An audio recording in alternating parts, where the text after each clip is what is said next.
What's up, y'all? Excuse my voice, getting over being sick, but I wanted to get this video recorded so that I can get something done this week. I want to at least get a video up every week. And if I make an excuse, then I won't get it up. So hope y'all can understand me. I'm going to show y'all how to digitize. One, how to quickly digitize and move through your digitizing faster. And two, how to create holes inside of a hole so that you can bring back parts of an image that are all inside of one piece, especially whenever they're the same color. That way you're not creating a whole lot of different complex fills, and you're just doing one or two of them and moving through your digitizing a lot faster that way. All right, y'all, so I'm gonna show y'all how I digitize multiple holes into one design using these two heart-shaped designs, and show you how I try to make things quicker as well. I like to use my artwork tool over here, especially whenever I have circle designs, because circles can be a little bit troublesome to try to make, especially trying to get them perfect. So what I do is I choose my artwork design and choose ellipse, which is going to allow me to create a circle. I'm just going to kind of guesstimate on it. I'm going to move it up here. Oh, I think I grabbed the wrong thing. Grab my other thing.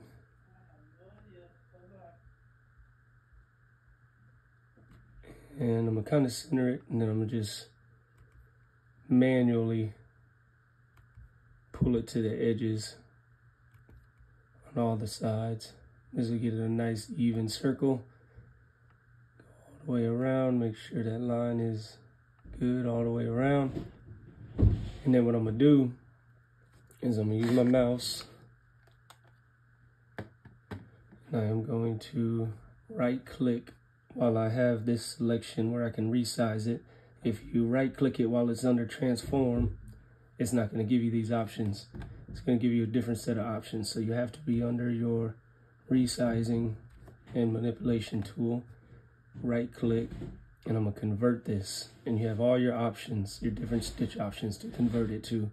And I'm going to choose complex fill. Then it makes that circle for me. So now what I'm going to do is I'm going to change to my transform. I'm actually going to take this design and move it behind that one. If you see right here, I had it here, and then if you grab it and just move it down, it's going to rearrange it. So now it's sitting behind my design that I'm trying to trace. It just makes it a little bit easier to see your lines. So now I'm in the transform. I'm going to click my outline, right click it, and I'm going to do add hole. And I'm going to just put a point where the points are already made for my outer rim circle. That's going to make sure that I keep a nice even design as I'm going around. And when you grab these inside lines and bend them out, that's what's going to create it so that you can go ahead and curve it. And when you click on each point, you have these small points. That's what's manipulating your curve. And you have one on each side. I'm just going to trace that line, manipulate each side until you've got that curve perfect. I'm going to go all the way around doing the same thing.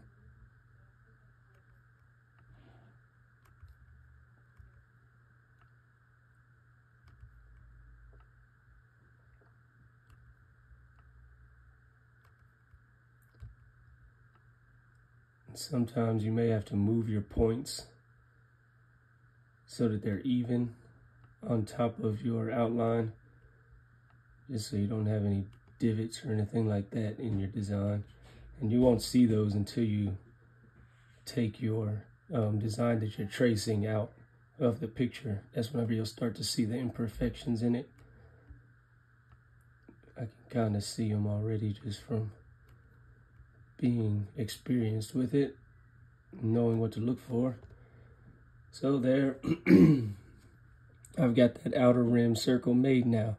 So what I'm going to do to add this heart in without having to do another complex fill is I'm going to right click that inner border.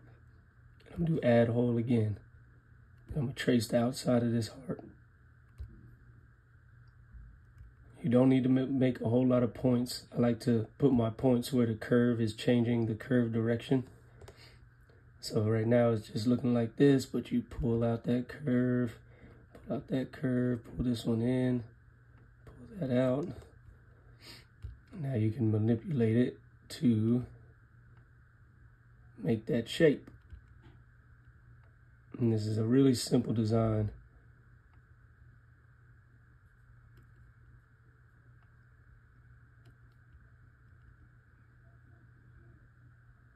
Where is it? Oh, there it is.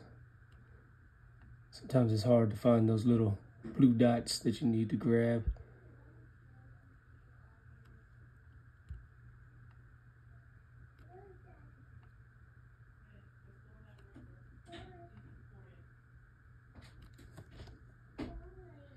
All right, so now I've got that outer rim made of the heart. And if you see, I can hide my image and see what it looks like. Now I'm gonna make the inside rim. So I'm gonna go back to my transform tool. I'll click on the rim of that heart. I'm gonna do add hole. I'm gonna do the same thing, trace the inside line.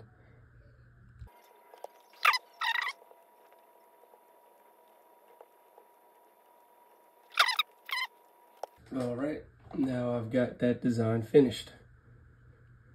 It only took about 6 minutes to get it traced out, which isn't long at all. Go ahead and hide my main design that I was tracing because I'm finished with it. I've done all my outlines. So now you'll notice that around that heart, look around that heart on this outside trim, you can see the underlay coming out from underneath it. Now there's a couple ways that you can fix this. One is pan you over here real quick. I choose this design. I can go to my push-pull composition, percentage. I can increase this. Now I would only do this if I'm doing it on a structured hat. Ooh, that's ugly. Let's try 120.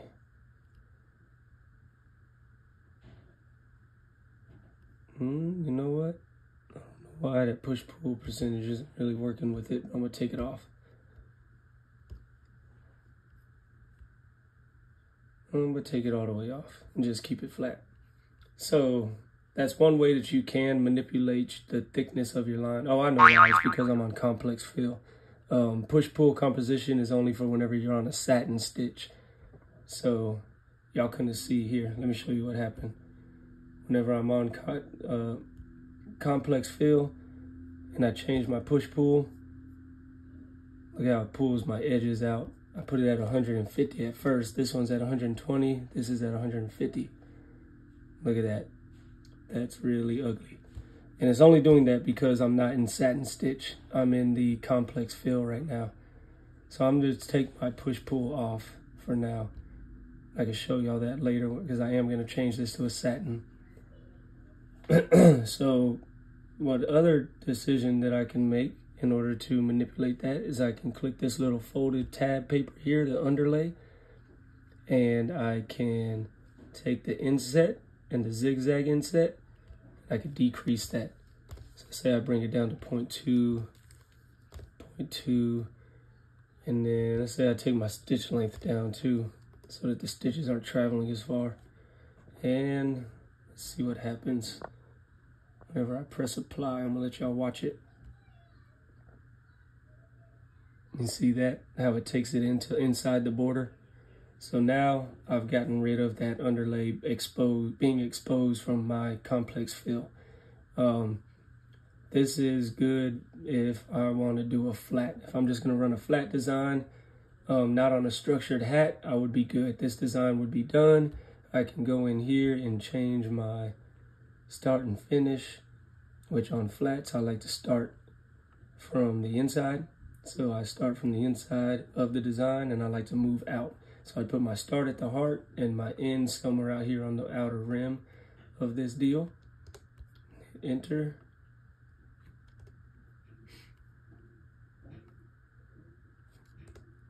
And you see these lines coming across. That's going to be where you're traveling over to your inside stitch.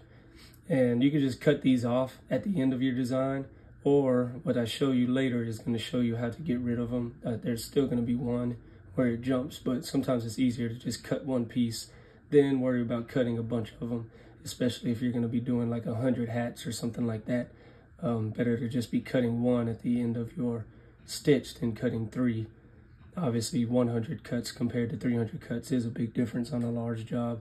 3 cuts isn't really that much if you're just doing a small job. So I'm going to show y'all how this stitches out. Now there is, let me zoom back out, this little dial thing right here next to your lock. When you switch to this, you can see how your design is going to run. So it's running that underlay first, then it's going to run the complex fill after that. Which, the way this is running, I want it like this on a hat because it runs from the inside. It doesn't start at the bottom. It runs from the inside. It runs your entire, sorry about that. It runs your entire, dang it. Runs the entire length of that underlay. Look how it jumps to the outside, it pulls it the other direction, goes all the way around. You're probably gonna get some bending in your hat and some misshaping of your structured hat whenever you're running like this, but running on a flat is not gonna make a difference. As long as you've got a tight hoop, you're gonna be fine. So run all the way through, that's how it would run. Then it's finished. So that's good for a flat, right? And let's say I want to change this to a hat. I want it to run in a uniform direction for a hat. What I'm going to do is first I'm going to change how I am doing the underlay. And you could do this for a flat as well. If you're not happy with how much of the underlay is coming out the side, especially on thin lines, you can still kind of see it coming over right here. A little bit on this side as well, but not really. And it probably won't show up whenever you stitch it out. But this is my favorite way to do it, especially since I do a lot of hats. So what I do is I come over here, choose my underlay option, and I click this checked box. It might be checked at parallel, zigzag. It all depends how your system runs it, what shapes you're running, which ones it's going to give you. So I unclick it, I take the underlay all the way out. And I'm going to click apply with y'all looking at it. So now the underlay is gone, and you'll see those extra lines disappeared. I now only have one jump over, and that's because I took the underlay out. It's not going to jump over to do the underlay and then jump back to do the complex fill. It's only going to jump from the design one time. So after I took this out, what I'm going to do is I'm going to right click the design, and I'm just going to copy and I'm going to paste it. And it's going to paste it right on top perfectly. So now I've got both of those complex fills stacked on top of each other. I'm going to pan over here for you, and I'm going to choose that first complex fill. This is the bottom one. And what I'm going to do with it is I'm going to go and change the density, because all an underlay is a large or a very less dense design of what you already stitched. It doesn't really make sense to me. I failed English a few times, leave me alone. So I apply that, and now I've got a 2.0 millimeter density. Leave it at tatami, that's fine. I'm gonna move over here and I'm gonna show you what it did. So I'm going to hide my top layer, and look at that. I created my own underlay. Now the difference with this and doing it the other way is I can come and I can change the way my underlay is gonna run. So I can move down here. I can start at the bottom of my design, just like I would want to do with a hat, and I can have it move out and up, and then I can take my stop finish and I can put it right here at this heart. Now I do that because I want to run the entire circle first. I want to get that nice base laid down first, and then whenever I stitch this inside, it's going to go ahead and make sure that it stays where it's supposed to be. So, change my angle a little bit. So now I've got my underlay here.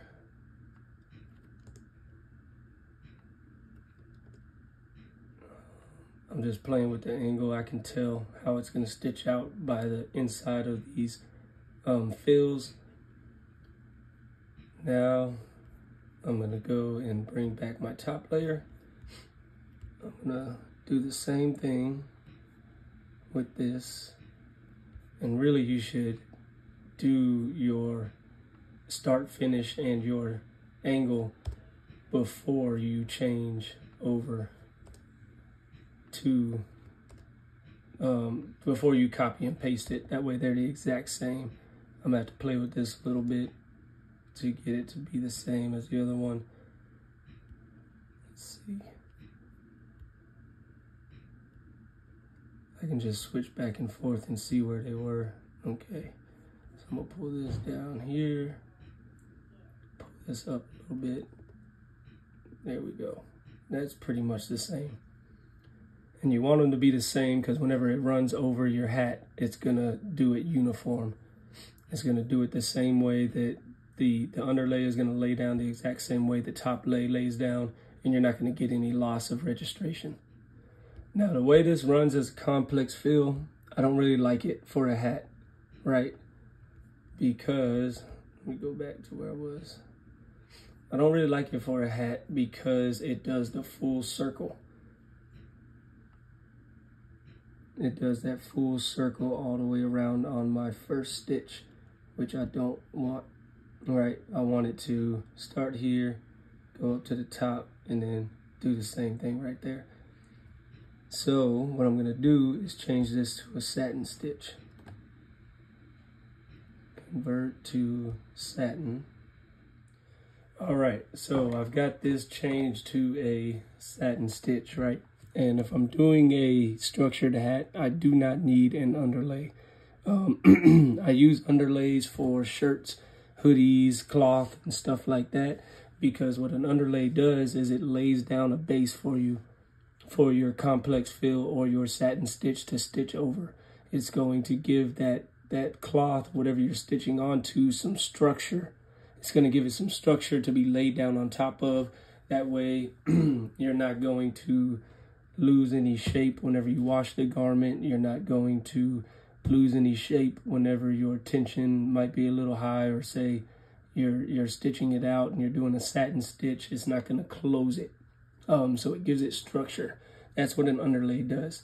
If you're doing a structured cap, you don't need underlay. I never use underlay whenever I'm doing a structured cap because it is pretty pointless. It's just a waste of a stitch count, honestly. So I've got my satin stitch laid down, no underlay, because this is for a structured hat, we'd say. I am just going to go ahead and move my start and finish. Let's say I start at the beginning of that heart. Let's see what happens whenever I start at the beginning of the heart and I end at the top of the heart. Let's see what it does.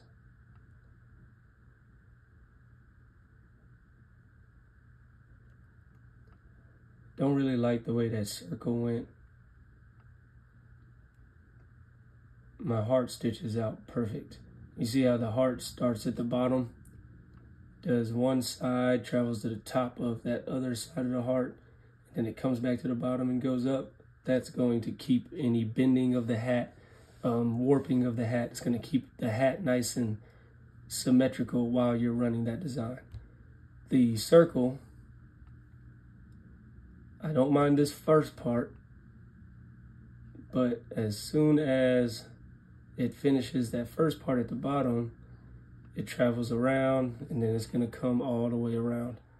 That's probably going to cause some warping, which I don't want warping.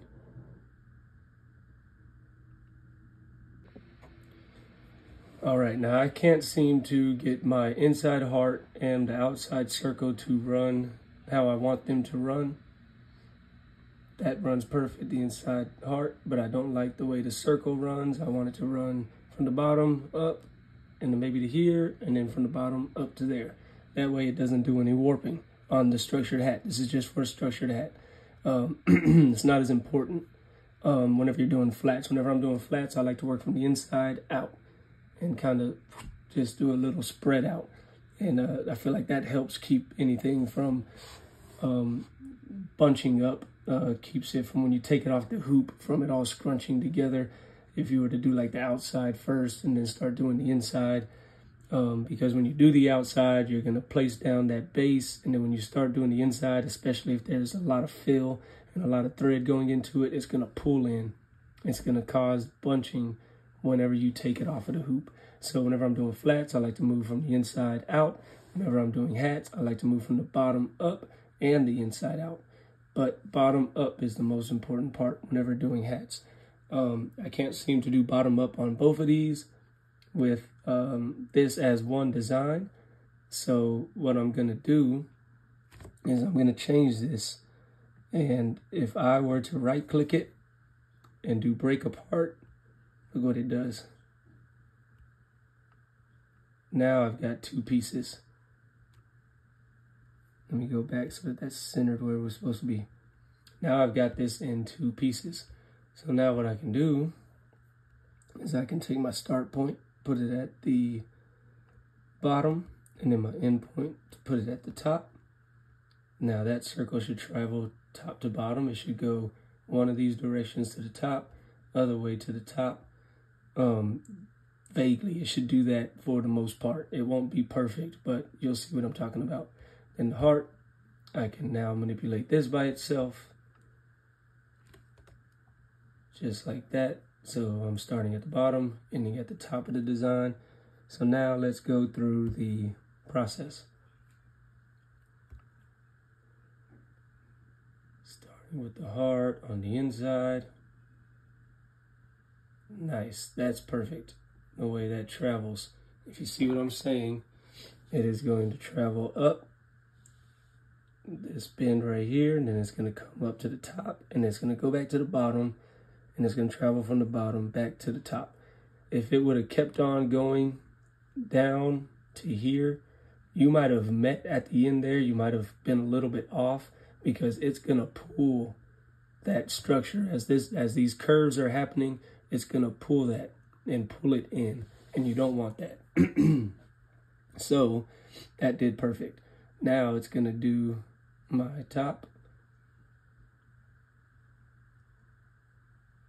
Now I don't mind it. I don't mind that it went up this way and it started coming back, because it didn't go all the way to the top of the design. So that's not going to hurt my design. So now it's going to travel down and back up. Now when it gets to the very top, it's going to stop. It's going to stop, and then it's going to come down here, and it's going to keep going to the top. And that's why no warping happens. You see that? That's why no warping of the hat is going to happen. Now had it did this little bottom bend where it goes up to here first, comes down, everything's going to be looking good. But if it would have kept traveling from here down to here, those ends would not have met. Those ends would not have met, but because it would have warped the hat, it would have caused the hat to start curving. But it goes down, it's going to meet right there, pick up, and move back to the top in your center. Now that is a good hat design, because I'm starting from the center, but I'm starting at the bottom of my center. So I'm at the bottom, this all goes out, and then I start at the bottom of this deal, and all of that goes out as well. Some people might say that you would want to switch these, and when you switch them, do this bottom piece first. Now you'll see, does the bottom, does the circle first, and then does the inside. I feel like that's not too big of an issue, but it's the same thing. It's the same thing as I was talking about with the shirts. This is gonna lay down my structure, my base, and now that that base is laid down, this inside has no play, because it's already gotten that outer base laid down. So whenever I start running this inside design, I might see some warping, I might see some pulling. I'm not going to get as clean of a stitch out whenever I do that. So I like to start from the inside, bottom up, because bottom up is important, but so is inside out. So inside out, bottom up, inside out. You want to start from the inside out, but I did start from the inside out, but I still started from the bottom. I'm at the bottom of my inside form, and I'm moving up, moving out. I'm at the bottom of my outside form, but I'm moving up and moving out. So this is a good design for a hat. So that was my little trick for how I do the holes, just doing one fill, one circle, and then going from that, not having to make multiple perfect circles or anything like that. What I'm gonna do is go ahead and show you in fast forward how I do it, and just so you can kind of get a idea without me doing all the talking, especially with this raspy voice. But let's see.